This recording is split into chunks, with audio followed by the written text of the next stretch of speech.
بسم اللہ الرحمن الرحیم نحمدہ و نصلی علی رسولہ الکریم۔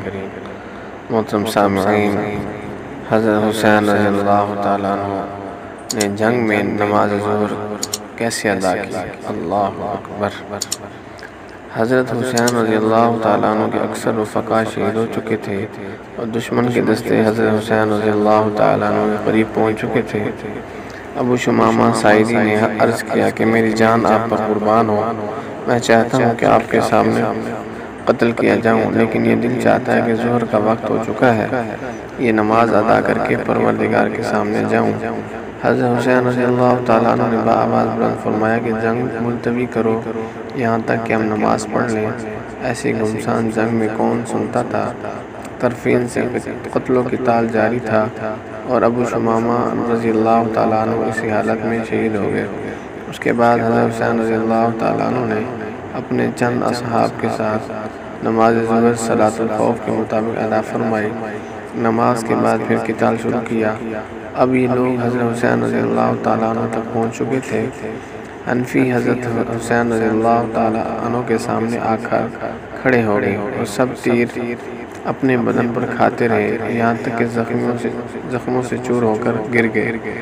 اس وقت زہر بن القین رضی اللہ تعالیٰ عنہ نے حضرت حسین رضی اللہ تعالیٰ عنہ کی مدافعت میں سخت قتال کیا یہاں تک کہ وہ بھی شہید ہو گئے۔ اس وقت حضرت حسین رضی اللہ تعالیٰ عنہ کے پاس بجز چند رفیقوں کے کوئی نہ رہا تھا اور یہ رفقا بھی دیکھ رہے تھے کہ ہم نہ حضرت حسین رضی اللہ تعالیٰ عنہ کو بچا سکتے ہیں نہ خود بچ سکتے ہیں۔ تو اب ان میں سے ہر شخص کی یہ خواہش تھی کہ میں حضرت حسین رضی اللہ تعالیٰ عنہ کے سامنے پہلے شہید ہو جاؤں۔ اس لیے ہر شخص نہایت شدت و شجاعت سے مقابلہ کر رہا تھا۔ اسی میں حضرت حسین رضی اللہ تعالیٰ عنہ کے بڑے صاحبزادے علی اکبر نے یہ شعر پڑھتے ہوئے آگے بڑھے، یعنی میں حسین بن علی کا بیٹا ہوں، قسم ہے رب البیت کی کہ ہم رسول اللہ صلی اللہ علیہ وسلم سے قریب تر ہیں۔ کم وقت مرہ بن منقد نے ان کو نیزہ مار کر گرا دیا۔ پھر کچھ اور شقی آگے بڑھے اور لاش کے ٹکڑے کر دیے۔ حضرت حسین رضی اللہ تعالیٰ عنہ کے سامنے آئے اور کہا، خدا تعالیٰ اس قوم کو برباد کرے جس نے تجھ کو قتل کیا ہے۔ یہ لوگ اللہ تعالیٰ کے معاملے میں کیسے بے وقوف ہیں، تیرے بعد اب زندگی پر خاک ہے۔ ان کی لاش اٹھا کر خیمے کے پاس لائی گئی۔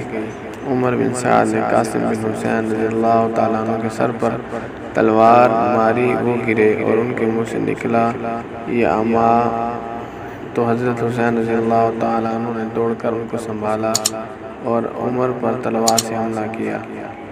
کوہنی سے اس کا ہاتھ کٹ گیا۔ حضرت حسین رضی اللہ تعالیٰ عنہ اپنے بھتیجے قاسم کی لاش کو اپنے کندھے پر اٹھا کر لائے اور اپنے بیٹے اور دوسرے اہل بیت کے برابر لٹا دیا۔ اب حضرت حسین رضی اللہ تعالیٰ عنہ سے تقریباً تنہا بے یار و مددگار رہ گئے، لیکن ان کی طرف بڑھنے کی کسی کو ہمت نہ ہوئی۔ اسی طرح بہت دیر تک یہ کیفیت رہی، جو شخص آپ کی طرف بڑھتا اس طرح لوٹ جاتا اور حضرت حسین رضی اللہ تعالیٰ عنہ کے قتل اور اس کے گناہ کو اپنے سر لینا نہ چاہتا تھا، یہاں تک کہ قبیلہ کندہ کا ایک شقی مقلب مالک بن نصیر آگے بڑھا اور حضرت امام حسین رضی اللہ تعالیٰ عنہ کے سر پر تلوار سے حملہ کیا۔ آپ شدید زخمی ہو گئے۔ اپنے چھوٹے صاحبزادے عبداللہ رضی اللہ تعالیٰ عنہ کو بلایا اور اپنی گود میں بٹھا لیا۔ بنی اسد کے ایک بد نصیب نے ان کو بھی تیر مار کر ہلاک کر دیا۔ حضرت حسین رضی اللہ تعالیٰ عنہ نے اس معصوم بچے کا خون لے کر زمین پر بکھیر دیا اور دعا کی، یا اللہ تو ہی ان ظالموں سے ہمارا انتقام لے۔ اس وقت حضرت حسین رضی اللہ تعالیٰ عنہ کے پاس پیاس حد کو پہنچ چکی تھی۔ آپ پانی پینے کے لیے دریائے فرات کے قریب تشریف لے گئے۔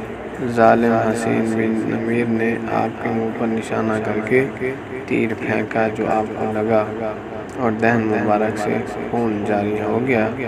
انا للہ و انا الیہ راجعون۔ اللہ تعالیٰ حضرت حسین رضی اللہ تعالیٰ عنہ اور ان کے اہل بیت کو اپنے شان